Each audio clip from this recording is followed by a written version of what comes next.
শুভ সকাল আমার প্রিয় বন্ধুরা, সবাই কেমন আছো? আশা করি সবাই সুস্থ আছো, ভালো আছো। আমরাও ভালো আছি। সকালবেলা দেখো এদিকে খুব সুন্দর সুন্দর ঝিঙা আর 3টে কাঁকরোল নিয়ে এসেছে। তো কাঁকরোল আর ঝিঙেগুলো এখন রেখে দেবো, রাতের দিকে রান্না করব। এখন আর কিছু রান্না করলাম না। তো এদিকে দেখো ফ্রিজে ঢোকাতে গিয়ে দেখি এই লাউয়ের ডোগাগুলো রয়ে গেছে, সেগুলো একদম শুকিয়ে গেছে। তো এগুলো আর খাওয়া যাবে না, ফেলেই দিতে হবে। তাও রেখেছি, যদি বর এসে আবার বললে কিছু খাবে, কারণ ও এটা সেটা খেতেই চায়। তো নিয়ে এসে দেখো ফ্রিজের এই বক্সটা কিন্তু ভর্তি, আর নিয়ে এসেছে সাথে কলা। তো কলাগুলো এখন টাঙিয়ে রেখে দেব। তো কলা দিয়ে দুধ দিয়ে হলে না শোনা একটু ভাত খেতে পছন্দ করে, আর ডাল হলে খেতে পারে, কারণ ও তো খুব ছোট। তো এগুলা দিয়ে একটু ভাত খেতে চায়, এমনিতে ভাত খেতেই চায় না। তো এখন আমরা টিফিনটা খেয়ে নেব একটু মামিয়ে। তো এদিকে একটু চিড়ে, একটু মুড়ি নিয়ে আর একটা কলা নিয়ে একটু দুধ দিয়ে মাখিয়ে মামিয়ে খেয়ে নেব। তো তো অল্প একটু দুধ দিয়ে মেখেছি, সেজন্য সোনা খাইনি, একবার মুখে নিয়েছে, দুবার নিয়েছে, তারপর আর খাইনি। তো এই আমি খেয়ে নিয়েছি। তো এটা দিয়ে সকালের খাবার হয়ে গেল, সকালে আর ভাত খেলাম না। তো তারপর সোনা পাপা বলছে একটু শরবত বানাতে, কাজে যায়নি, পরে যাবে 10টার সময়। তো প্রায় 9:30 মতো বাজে। তো এখন একটু শরবত বানিয়ে নিচ্ছি, রাসনা দিয়ে বানাবো, আর সাথে লবণ চিনি লেবু ও সোনা পাপা লেবু দিয়ে হলে পছন্দ করে। আর এখনকার রসনাটা হলুদ কালার, আগে রসনাগুলো ছিল কমলা কালার, তো এগুলো হচ্ছে হলুদ কালার। তো কালারটা কীরকম হয়। তো সোনা পাপা এই গ্লাসটা দিয়ে 2 গ্লাস খেয়েছে, আমি 1 গ্লাস খেয়েছি। প্রচুর গরম। তার আগে কিন্তু একবার ওআরএস না, গ্লুকন্ডি গুলে দিয়েছি, গ্লুকন্ডি খেয়েছে মা, আমি খাইনি। সোনার পাপা খেয়েছে, 1 গ্লাস গুলেছিলাম, তো সোনার পাপা খেয়েছে। তো এদিকে আবার কিছুক্ষণ পর 11টার মতো বাজে, পাশের ঘরে মাসি শনিবার তো বিপত্তারিণী পুজোর প্রসাদ নিয়ে এসেছে, কোথা থেকে ঠিক জানি না।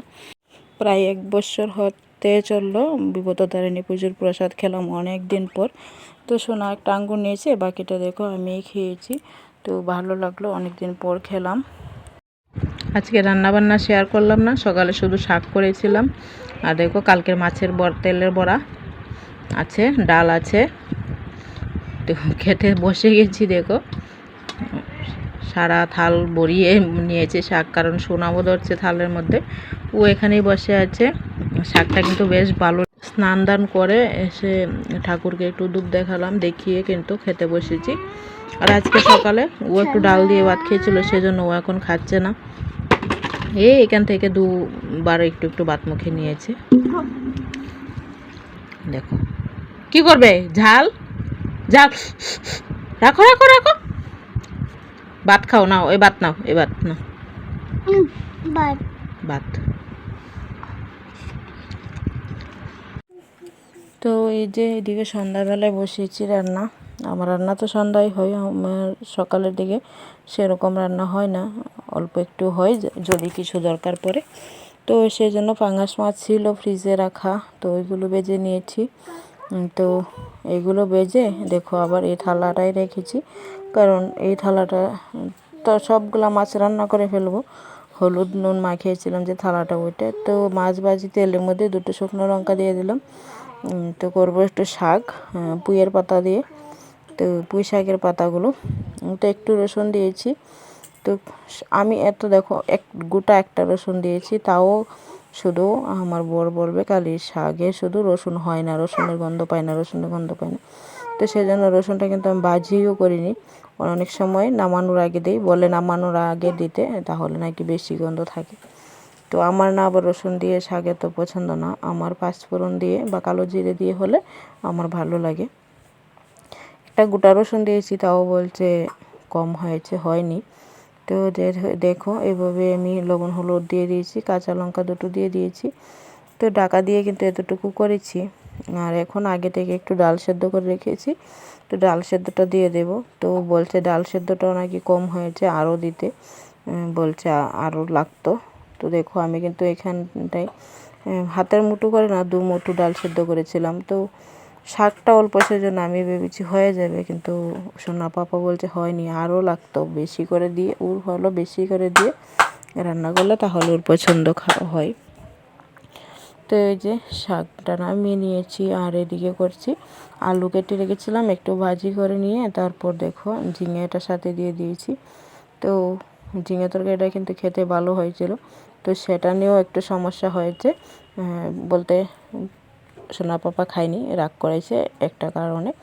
তো অনেক কিছু থাকে যে পার্সোনাল কথা থাকে, তো পার্সোনাল বলতে কি তোমাদের সাথে আমার ওইটা মনে হয় না শেয়ার করার দরকার। তো বাড়িতে সবাই জানে, এরকম না জানে না। খায়নি, এ তরকারিটার সাথে একটা রাগ করেছে, একটা কারণ আছে, মানে একটাভাবে চেয়েছিল দিতে তরকারিটা, তখন আমি দিইনি সেই জন্য। তো যাই হোক, এদিকে দেখো এদিকে কিন্তু আমি একটু ভাজি করে তারপর ফোড়ন দিয়ে দিয়েছি। ফোড়নে শুধু দিয়েছি জিরে, তেলের মধ্যে একটু জিরে দিয়েছি, তারপর দিয়েছি আদা বাটা, জিরে বাটা, লঙ্কা বাটা। তো দিয়ে দেখো অনেকটাই ঝোল দিয়ে দিয়েছি, তো আস্তে আস্তে সেদ্ধ হবে। তো তারপর এদিকে তরকারিটা কিন্তু হয়ে গেছে, আমি এখন নামিয়ে নেব। আমি কিন্তু সব কটা মাছ দিয়েছিলাম, শুধু মাথাগুলো রয়ে গেছে। তো ওই যে রাগ করেছে, তারপর আর বাদ দিয়ে খেলো না তরকারিটা। আর যারা বুঝার নিশ্চয়ই বুঝে ফেলেছো যে এই তরকারিটা কিসের জন্য চেয়েছিল। তো যাই হোক, আমার আজকের ভিডিওটা এই পর্যন্ত ছিল। তোমরা সুস্থ থেকো, ভালো থেকো, আগামী দিন দেখা হবে, টাটা।